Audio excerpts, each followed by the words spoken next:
CIET NCERT द्वारा प्रस्तुत है कक्षा 8 की हिंदी की पाठ्य पुस्तक वसंत में संकलित एक पाठ की ध्वनि प्रस्तुति।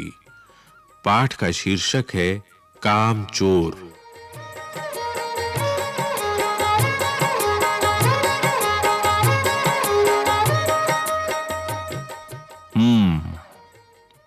बड़ी देर के वाद विवाद के बाद यह तय हुआ कि सचमुच नौकरों को निकाल दिया जाए।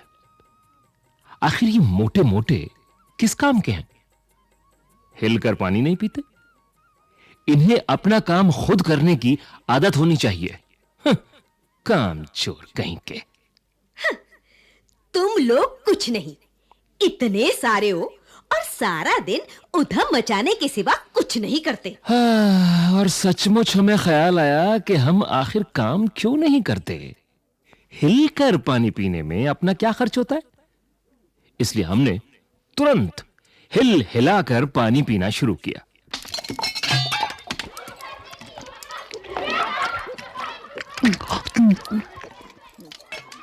हिलने में धक्के भी लग जाते हैं और हम किसी के दबैल तो थे नहीं कि कोई धक्का दे जाए तो सह जाए। लीजिए, पानी के मटकों के पास ही घमासान युद्ध हो गया।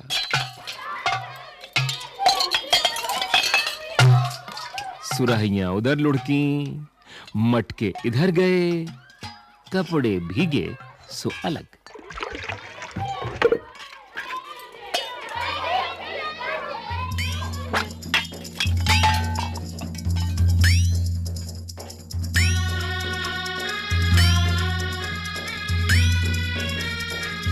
ये भला काम करेंगे?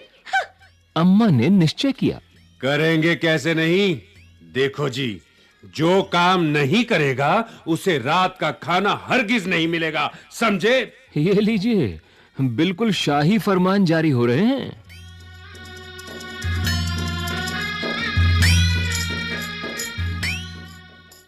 हम काम करने को तैयार हैं। काम बताए जाएं। हमने दुहाई दी। बहुत से काम हैं जो तुम कर सकते हो। मिसाल के लिए, ये दरी कितनी मैली हो रही है? आंगन में कितना कूड़ा पड़ा है? पेड़ों में पानी देना है।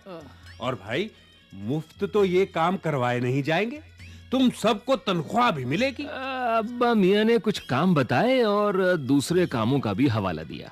माली को तनख्वाह मिलती है, अगर सब बच्चे मिलकर पानी डालें तो।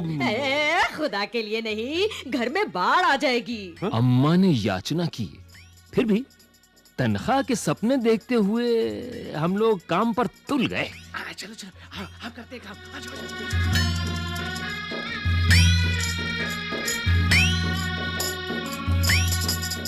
एक दिन फर्शी दरी पर बहुत से बच्चे जुट गए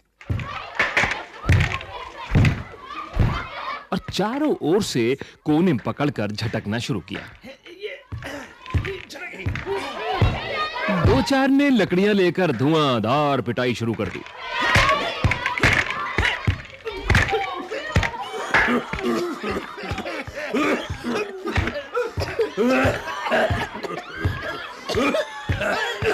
हाय हाय हाय हाय हाय हाय। सारा घर धूल से अट गया। खांसते खांसते सब बेदम हो गए। सारी धूल जो दरी पर थी, जो फर्श पर थी, सब के सिरों पर जम गई, नाकों और आंखों में घुस गई। बुरा हाल हो गया सबका। हम लोगों को तुरंत आंगन में निकाला गया। चलो चलो, निकलो यहाँ से, आंगन में चलो।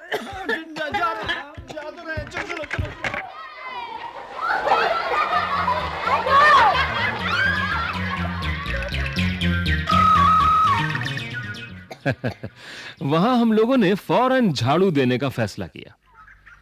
अब झाड़ू क्योंकि एक थी और तनख्वाह लेने वाले उम्मीदवार बहुत, इसलिए क्षण भर में झाड़ू के पुर्जे उड़ गए।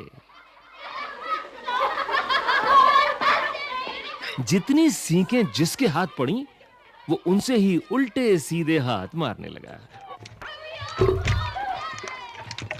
और अम्मा ने सिर पीट लिया। आए अल्लाह, ये क्या कर दिया? पूरी झाड़ू अलग कर दी, पूरे घर में बिखेर दी। चलो चलो हटो यहाँ से। अरे शैतान कहीं के, नाक में दम कर रखा है। अरे भाई, ये बुजुर्ग काम करने दें तो इंसान काम करे। जब जरा जरा सी बात पर टोकने लगे तो बस हो चुका काम। असल में झाड़ू देने से पहले जरा सा पानी छिड़क लेना चाहिए। बस ये ख्याल आते ही तुरंत दरी पर पानी छिड़का गया। एक तो वैसे ही धूल से अटी हुई थी, पानी पड़ते ही सारी धूल कीचड़ बन गई। हाय हाय, ये क्या कर दिया? पूरा घर पानी पानी। कहाँ से शुरू करूं? हाय हाय, चलो निकलो यहाँ से, आगे से निकलो। हाय, कहाँ से काम शुरू करूं? हा, अब सब आंगन से भी निकाले गए।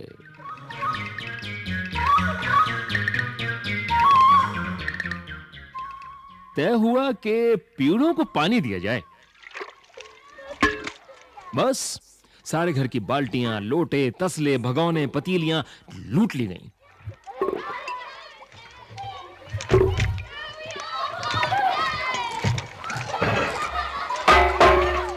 जिन्हें ये चीजें भी न मिली, वो डोंगे, कटोरे और गिलास ही ले भागे।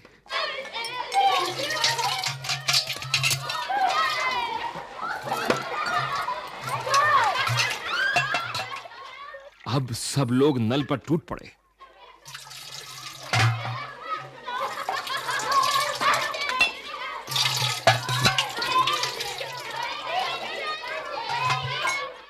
यहां भी वो घमासान मची कि क्या मजाल जो एक बूंद पानी भी किसी बर्तन में आ सके। ठूसा मुट्ठास, किसी बाल्टी पर पतीला और पतीले पर लोटा और भगोने और डोंगे। पहले तो धक्के चले, फिर कोहनियां और उसके बाद बर्तन। अरे जीजी, जल्दी चलो, वहां देखो नल पर कैसे घमासान मची हुई है। चलो।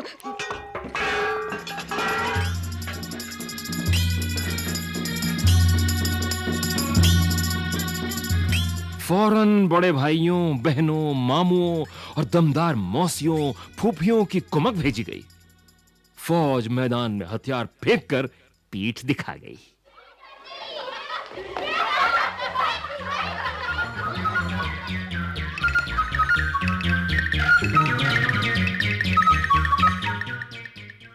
इस धींगा मुश्ती में कुछ बच्चे कीचड़ में लथपथ हो गए, जिन्हें नहलाकर कपड़े बदलवाने के लिए नौकरों की वर्तमान संख्या काफी नहीं थी। पास के बंगलों से नौकर आए और 4 आना प्रति बच्चा के हिसाब से नहलवाए गए। चल भाई, आया छोड़ो, आया तो आया। चल। हाय हाय, हम लोग कायल हो गए कि सचमुच ये सफाई का काम अपने बस की बात नहीं है और न पेड़ों की देखभाल हमसे हो सकती है। कम से कम मुर्गियां ही बंद कर दें, हैं?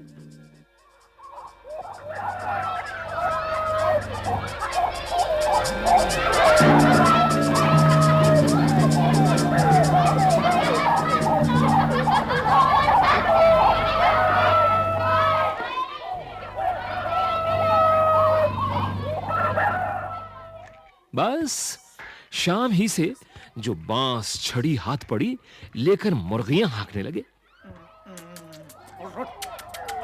अच्छा, चल दलबे, चल। आजा, तू भी आजा। कहाँ जा रही है तू? पर साहब, मुर्गियों को भी किसी ने हमारे विरुद्ध भड़का रखा था। ऊट पटांग इधर उधर कूदने लगी। 2 मुर्गियां खीर के प्यालों से, जिन पर आया चांदी के वर्क लगा रही थी, दौड़ती फड़फड़ाती हुई निकल गईं।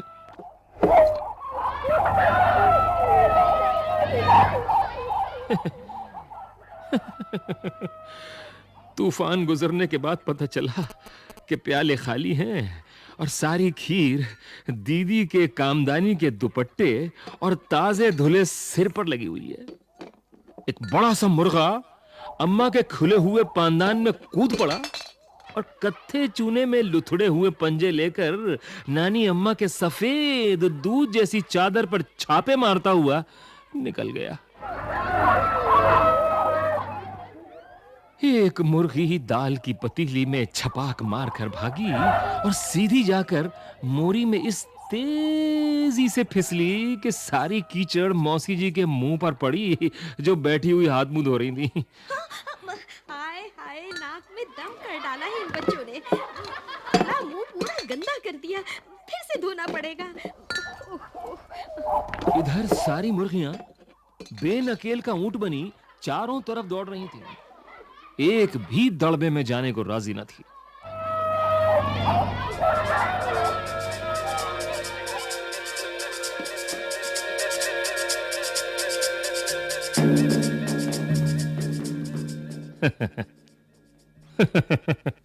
इधर किसी को सूझी कि जो भेड़ें आई हुई हैं, लगे हाथों उन्हें भी दाना खिला दिया जाए।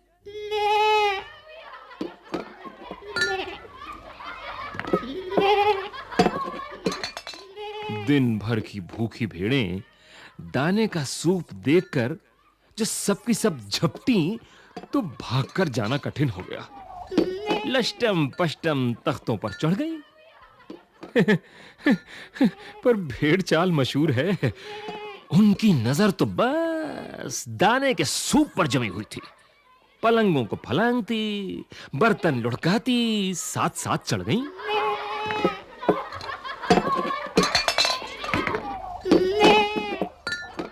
तख्त पर बानी दीदी का दुपट्टा फैला हुआ था, जिस पर गोखरी, चंपा और सलमा सितारे रखकर बड़ी दीदी मुगलानी बुआ को कुछ बता रही थी। भेड़ें बहुत निसंकोच सबको रौंदती हुई मेघलों का छिड़काव करती हुई दौड़ गईं।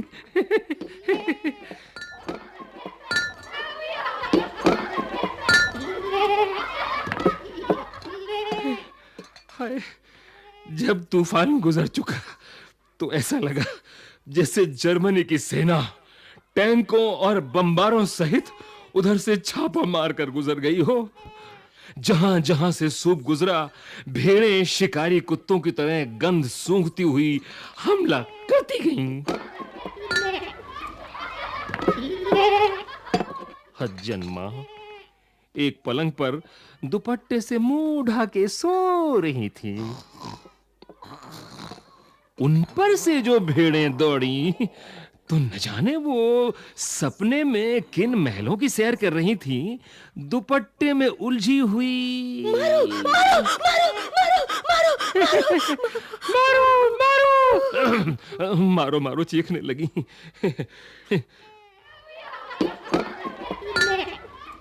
हाय, इतने में भेड़ें सूप को भूलकर तरकारी वाली की टोकरी पर टूट पड़ी।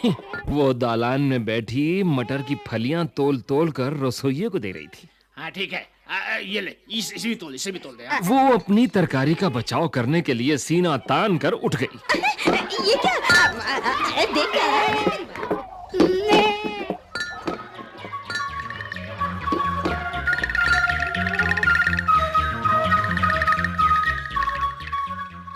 जरा सी देर में भेड़ों ने तरकारी छिलकों समेत अपने पेट की कढ़ाई में झोंक दी।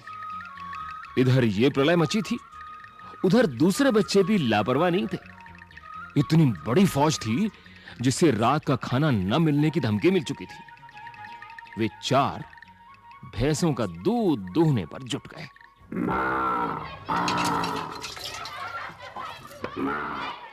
धुली बेधुली बाल्टी लेकर 8 हाथ 4 थनों पर पिल पड़े। भैंस एकदम जैसे चारों पैर जोड़कर उठी और बाल्टी को लात मारकर दूर जा खड़ी हुई। तय हुआ कि भैंस की अगाड़ी पिछाड़ी बांध दी जाए और फिर काबू में लाकर दूध दूह लिया जाए। बस झूले की रस्सी उतारकर भैंस के पैर बांध दिए गए।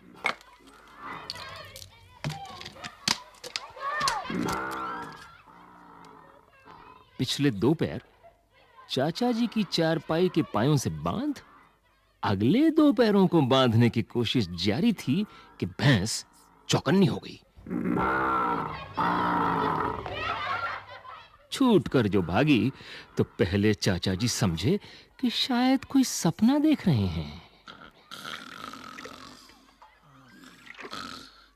मैं कहाँ जा रहा हूँ? फिर जब चारपाई पानी के ड्रम से टकराई और पानी छलक कर गिरा तो समझे कि आंधी तूफान में फंसे हैं। साथ में भूचाल भी आया हुआ है।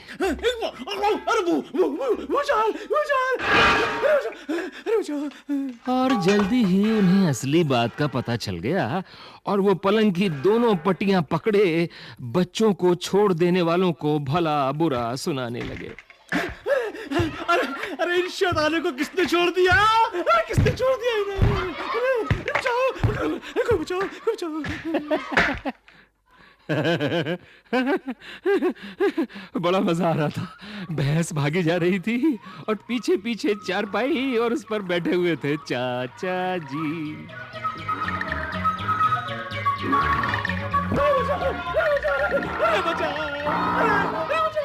ओह, एक भूल हो ही गई, यानी बछड़ा तो खोला ही नहीं, इसलिए तत्काल बछड़ा भी खोल दिया गया। बछड़ा भी आ गया। तीर निशाने पर बैठा और बछड़े की ममता में व्याकुल होकर भैंस ने अपने खुरों को ब्रेक लगा दिए। बछड़ा तत्काल जुट गया। दूहने वाले ग्लास कटोरे लेकर लपके, क्योंकि बाल्टी तो छपाक से गोबर में जा गिरी थी। बछड़ा फिर बागी हो गया। कुछ दूध जमीन पर और कपड़ों पर गिरा। 2-4 धारें गिलास कटोरों पर भी पड़ गईं। बाकी बछड़ा पी गया। ये सब कुछ ही मिनटों के 3/4 में हो गया।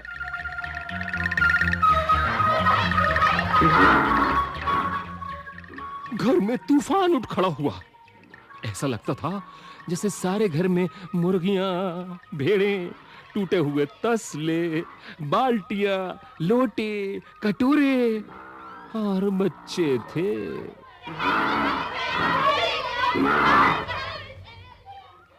बच्चे बाहर किए गए, मुर्गियां बाग में हकाई गईं, मातम सा मनाती तरकारी वाली के आंसू पोंछे गए और अम्मा आगरा जाने के लिए सामान बांधने लगी।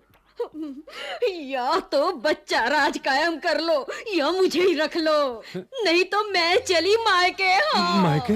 अम्मा ने चुनौती दे दी।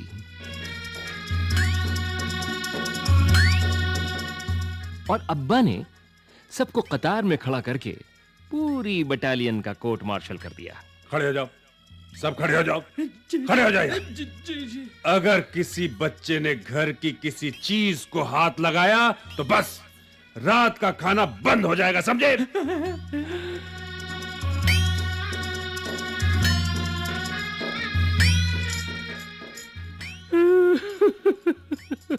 ये लीजिए, इन्हें किसी करवट शांति नहीं। हम लोगों ने भी निश्चय कर लिया कि अब चाहे कुछ भी हो जाए, हिलकर पानी भी नहीं पिएंगे।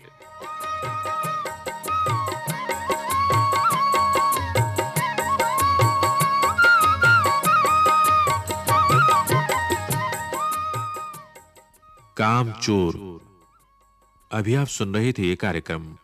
विषय संयोजन प्रमोद कुमार दुबे, निर्माण संचालन प्रभुदयाल खट्टर, आलेख इस्मत चुगतई, कलाकार नीरज शर्मा, गीता वर्मा, दिनेश वर्मा और प्रवीण शर्मा, तकनीकी नियंत्रण सतीश लाड़े, ध्वनियांकन अमिता भट्टी, निर्माण सहयोग दाऊदयाल चतुर्वेदी तथा निर्माण ध्वनि संपादन और प्रस्तुति वंदना अरिमर्दन।